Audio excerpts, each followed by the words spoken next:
Hare Krishna. We continue reading from Bhagavad Gita as it is. We are on chapter 7, Knowledge of the Absolute, text 13.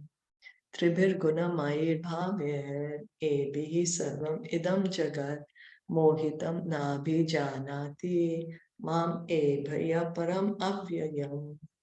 Translation and purport by His Divine Grace, A.C. Bhaktivedanta Swami Srila Prabhupada.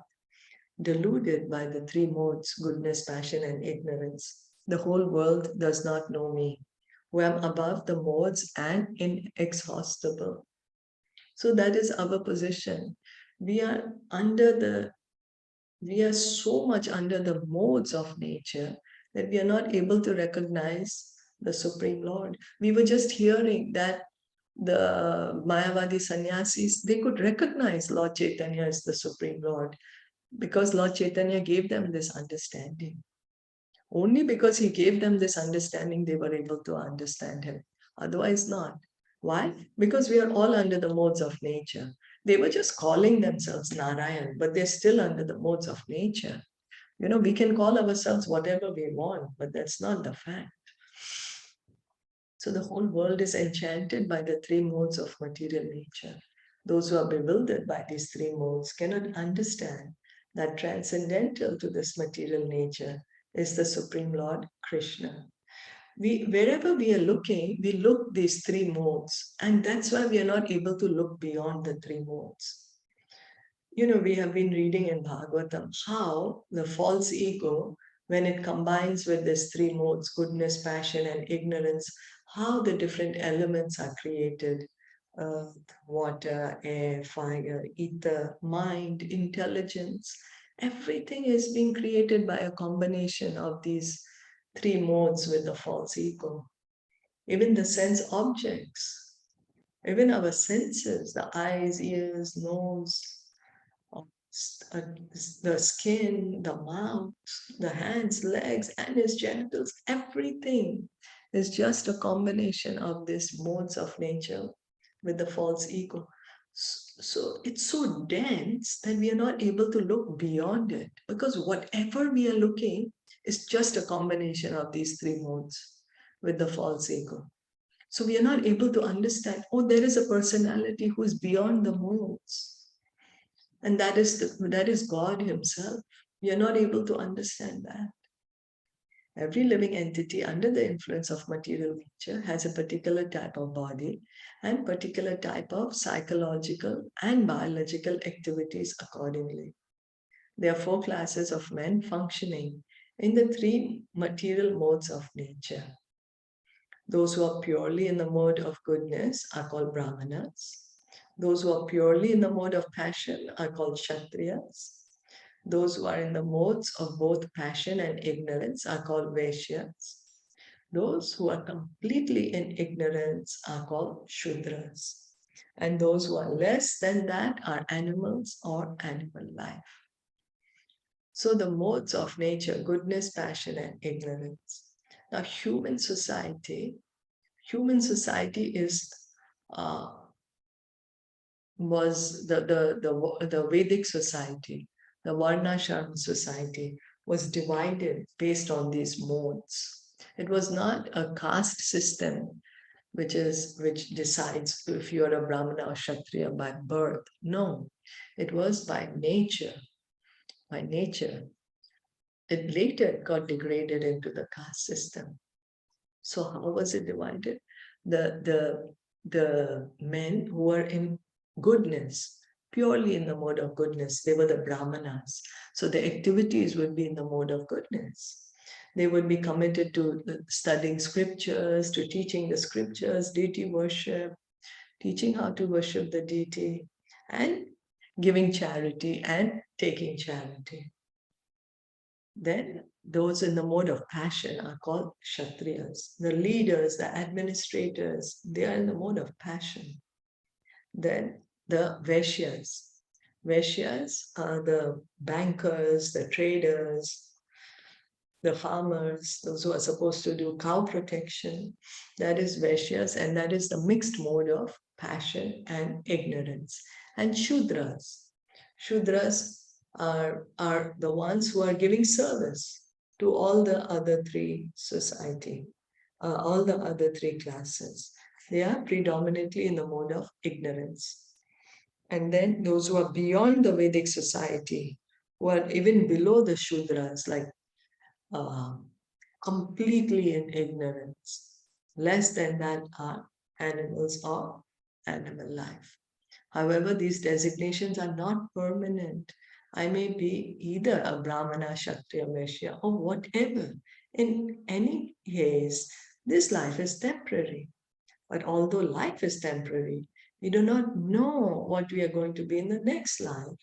By the spell of this illusory energy, we consider ourselves in terms of this bodily conception of life. And thus we think that we are American, Indian, Russian, or Brahmana, Hindu, Muslim, etc. So what happens is now we are so much in the modes, sorry, we are so much in the modes that we identify ourselves with the body. Whatever is our designation, man or woman, born in a particular country, belonging to a certain religion, we say, I'm a man, I'm a woman, or I'm Indian or American or Chinese, I'm a Hindu or a Muslim, I'm a Christian. But all these are bodily designations. It has nothing to do with the soul. It is a temporary, we are in the body temporarily. And very soon we have to give up the body. And then in the next body, what would we be? We don't even know what will we be. Will we even be able to have a human birth, body as a human being? We don't know that. Will we be getting a body of an animal? We don't know. Or will we get a body of a demigod? We don't know. But why this illusory potency of Maya?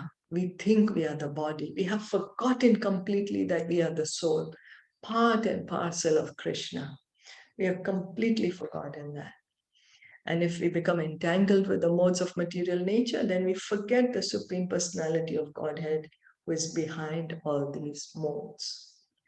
So we are here entangled in the modes, and we have forgotten that we, each of us, have an eternal loving relationship with God.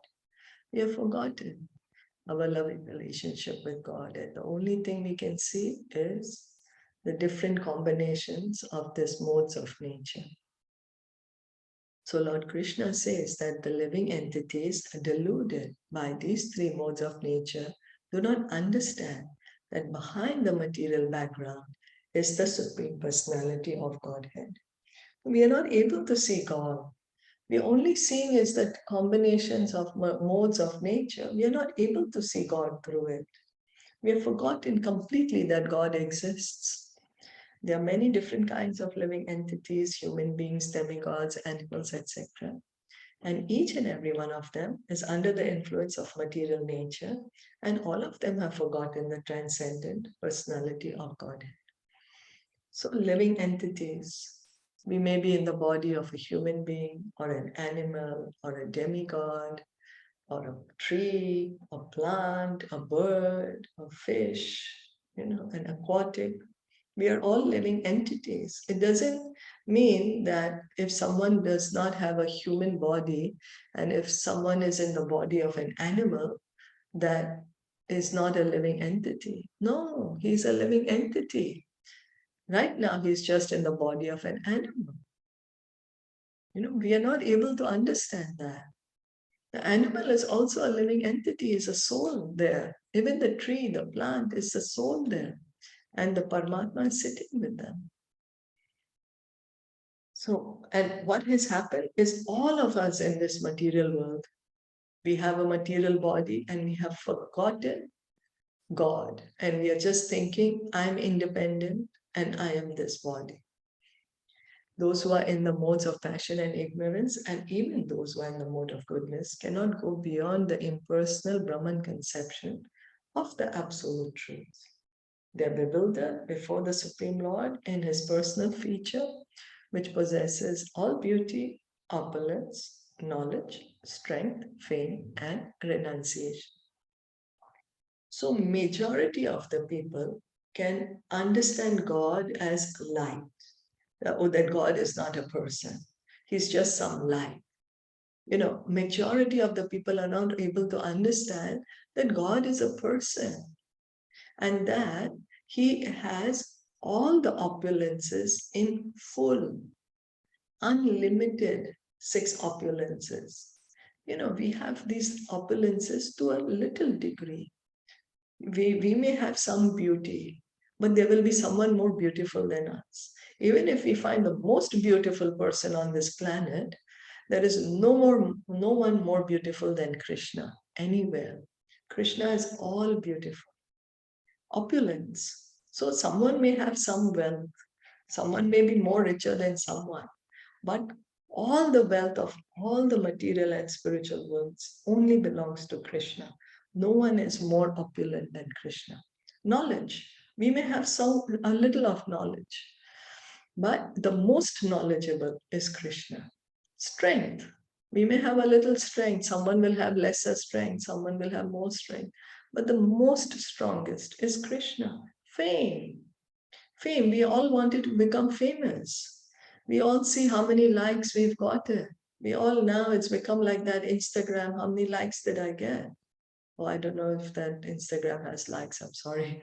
I don't do, I don't have that. So anyway, but well, whatever. The idea is fame. We all want to get famous. Each of us wants to be famous. That's why we are here in the material world. But who's the most famous? That's Krishna.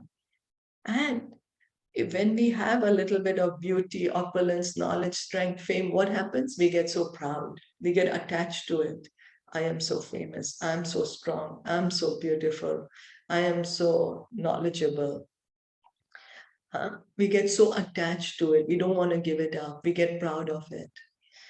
But Krishna, although he has all these opulences, he is renounced. He's not attached to them. He does not get affected by them. So this is Krishna. Even those who are in goodness cannot understand, what hope is there for those in passion and ignorance? Krishna consciousness is transcendental to all these 3 modes of material nature. And those who are truly established in Krishna consciousness are actually liberated. So liberation, we want to get liberated, we just continue doing devotional service and we will come to the point of liberation and beyond. To liberation and beyond. Krishna consciousness begins from the liberated platform. The fully Krishna conscious person, they are liberated people. They're liberated. So we just need to continue to hear and chant, and so that we can be situated in our original position. The original position of every living entity is one of liberation, not of being inside a material body. So simply because we have forgotten who we truly are, we are in a material body, then we continue to engage in devotional service. We continue to hear and chant and go back home, back to Godhead. Is that okay? Yeah. Okay. So we'll stop here for today. I'm not sure if there are any questions or anything. I'm not sure if anyone had any question. Okay. So we'll stop here. Thank you so much for listening and joining in. Bhagavad Gita ki jai, Shilpa Prabhupada ki jai, Gaur Bhakta Vrinda ki jai, Hare Krishna.